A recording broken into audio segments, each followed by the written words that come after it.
Welcome to Kenton's videos. Enjoy the video.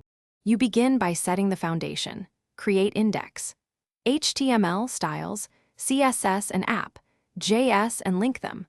Once done, build a semantic HTML skeleton with a header, nav, and a main grid container so components slot cleanly.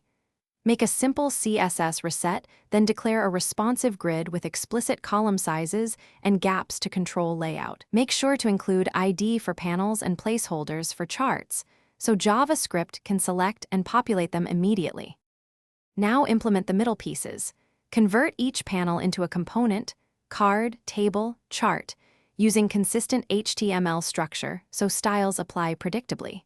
For charts, use Canvas or SVG tooling and normalize data to objects. Once formatted, render synchronously so layout remains stable.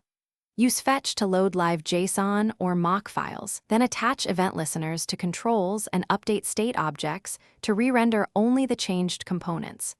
This minimizes DOM churn and keeps interactions smooth. Finish by refining visuals and accessibility.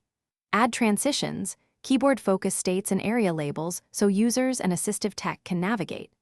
Once polished, optimize by minifying CSS/JS and compressing images, then deploy to a static host or CDN for fast delivery. If things go wrong, troubleshoot methodically.